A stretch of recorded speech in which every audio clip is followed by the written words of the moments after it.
Summary of The Queen of Sugar Hill, a novel of Hattie McDaniel written by ReShonda Tate. Chapter 1. The passage weaves a compelling narrative, chronicling the protagonist's journey from a humble one-room shack in Wichita, Kansas, to the pinnacle of Hollywood glamour at the Academy Awards ceremony. At the age of 46, the protagonist finds herself in the opulent ballroom of the Coconut Grove, surrounded by the scents of rose, jasmine, and Chanel No. 5. The atmosphere is filled with the sophistication of the Academy Awards dinner, complete with waiters in white jackets gracefully serving champagne and silver trays. However, amidst this lavish setting, the protagonist grapples with the stark reality of being the only colored actor in the room. The passage beautifully juxtaposes the protagonist's challenging past, where singing and dancing served as a distraction from hunger and poverty in Wichita, with the present glamour of Hollywood. The journey from a one-room shack to the Coconut Grove becomes a poignant backdrop for the protagonist's triumph and the challenges she faces as a trailblazer in the film industry. Seated at the back of the room, near the kitchen doors, the protagonist reflects on the isolation and discrimination she endures. The contrast between her seating and the prime positions of her co-stars from Gone with the Wind, who are up for 11 awards, is stark and emblematic of the racial barriers prevalent in Hollywood during this time. The limited seating at her table serves as a subtle yet powerful message, reinforcing the marginalized status she holds in the industry. As the Academy Awards ceremony unfolds, the anticipation builds, especially as the protagonist is nominated for Best Supporting Actress. The room, filled with Hollywood royalty, mostly white, accentuates her status as the lone colored nominee. The tension peaks as Faye Bainter, the presenter, announces the winner in the Best Supporting Actress category. The protagonist, Hattie McDaniel, creates history by becoming the first colored woman to win such an award. The reactions from those around her are a complex mix of emotions, revealing the nuances of Hollywood's attitudes towards racial progress. Some at her table display unenthusiastic responses, while murmurs of surprise and discontent echo through the room. However, the protagonist remains resolute, determined to claim her victory and not allow the subtle expressions of disapproval to diminish her joy. In this moment of triumph, the protagonist's agent, Mr. Micklejohn, stands out as a beacon of genuine joy and support. His applause reflects an understanding of the historic significance of this moment, acknowledging the protagonist's groundbreaking achievement. The narrative briefly touches on the protagonist's relationship with Mr. Micklejohn, underscoring his respect and advocacy for her in a predominantly white industry. The passage skillfully captures the protagonist's journey to the stage as a triumphant march. The applause, initially tepid, grows louder as she approaches, symbolizing the acknowledgement of her achievement by those in attendance. The protagonist had known about her win beforehand, but hearing it announced adds a tangible and emotional layer to the moment. Her determination not to let anyone diminish her joy reflects a resilient spirit forged through years of rejections and challenges in the film industry. Amidst the mixed reactions, the protagonist navigates the maze of tables, holding her Oscar tightly. The narrative delves into her inner thoughts, expressing a sense of gratitude and accomplishment.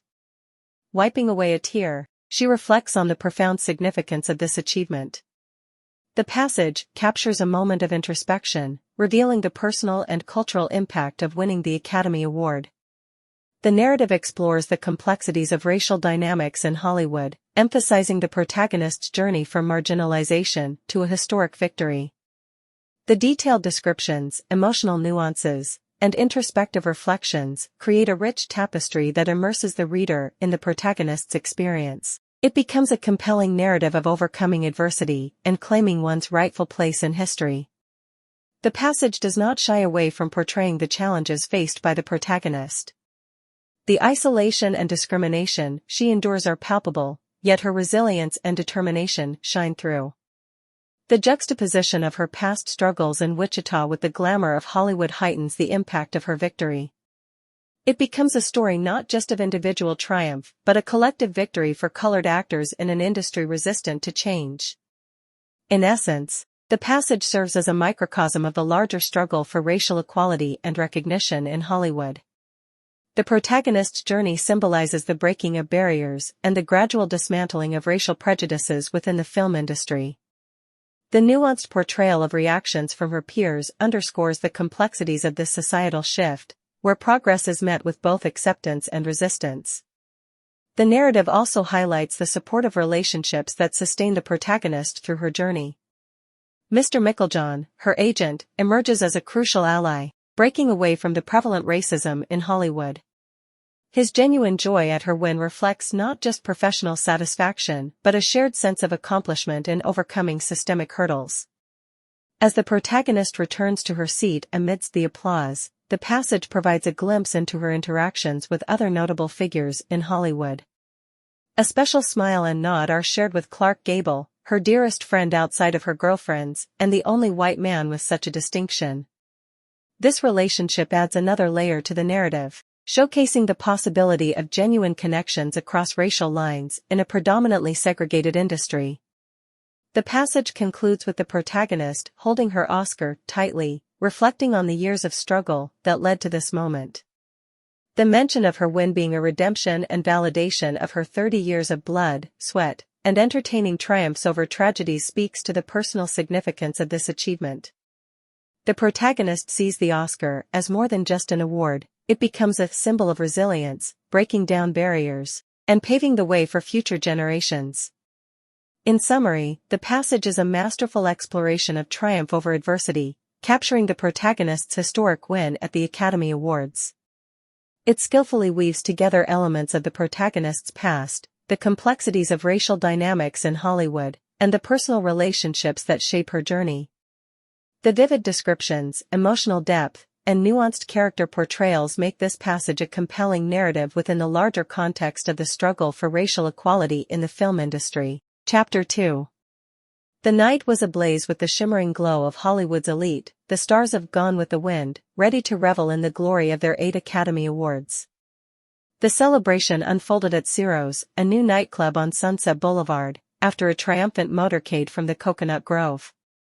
The air buzzed with the knowledge that history had been made by this groundbreaking movie since its filming in 1938. As the cast basked in the glory of their success, Clark Gable, portraying Rhett Butler, graciously accepted defeat for the Best Actor category, losing to Robert Donat of Goodbye, Mr. Chips. The unexpected outcome shocked Hollywood, but the cast of Gone with the Wind remained undeterred. The night was about more than individual accolades. It was a celebration of a film that had become the talk of Tinseltown. Amidst the jubilation, Hattie McDaniel, who played Mammy in the film, took the stage to receive her historic Oscar. Overwhelmed with emotion, she thanked the Academy and expressed her gratitude, all while being aware of the significance of the moment as a representative of her race. She left the stage, dabbing her eyes, forgetting to thank key figures like Mr. Selznick and her co-stars. Yet, she felt the warmth of applause and encountered Clark Gable's supportive grin at his table. "I told you that you were a shoo-in," he whispered as she approached. Overcome with the desire to express her gratitude, Hattie refrained from embracing him in front of the crowd. Instead, she acknowledged his faith and encouragement with a nod, leaving Clark with a slightly faded smile.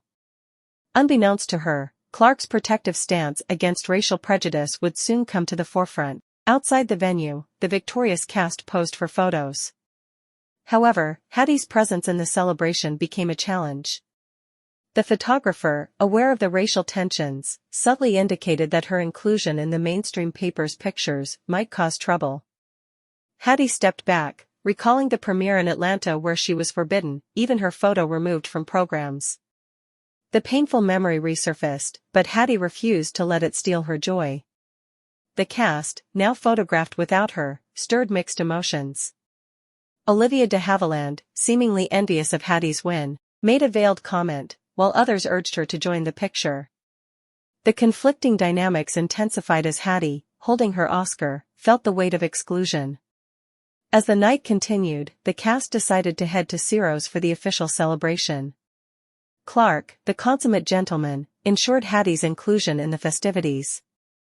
However, upon reaching the entrance, a sudden cold reality struck. A whites-only sign hung prominently. The manager, Burke, despite being a fan of Gable, denied Hattie entry, citing the establishment's rules. Clark's protest fell on deaf ears. as Burke explained that the patrons were uncomfortable with a colored woman inside. Hattie, holding back tears, reassured Clark that she would be fine. The pain of racial segregation was all too familiar, but she chose not to let it tarnish the joy of her historic win. The cast faced a dilemma: celebrate without Hattie, or take a stand against the discriminatory policies. Olivia, pragmatic about Hollywood dynamics, whispered to Clark that tonight was about celebrating their movie, not changing the world. Clark, torn between principles and pragmatism, hesitated before reluctantly leading the cast inside, leaving Hattie standing alone outside the club. As the cast disappeared into the glamour of Ciro's, Hattie stood near the shoeshine man, who observed the scene discreetly. Clark, conflicted, returned to Hattie's side. He expressed his discomfort celebrating without her, but the societal norms of the time dictated discretion. They exchanged words, but a hug or any public display of solidarity was deemed too risky for their careers. Hattie, understanding the complexities, reassured Clark and suggested a non-existent party at the Dunbar where other cast members were supposedly celebrating. The fabricated excuse allowed Clark to save face, avoiding a repeat of the Atlanta premiere incident. In the backdrop of racial segregation, Hattie's departure and the cast's entrance into Ciro's symbolized the harsh realities of Hollywood's social landscape. The dichotomy of success and discrimination cast a shadow over the celebration, underscoring the challenges faced by African American actors in an industry that remained racially divided. The night unfolded with Clark and the cast enjoying the festivities inside Ciro's, while Hattie, alone but dignified, made her way to the fictional celebration at the Dunbar. The events of that evening would be etched in Hollywood's history, a poignant reminder of the struggles faced by pioneers like Hattie McDaniel in breaking down racial barriers within the entertainment industry.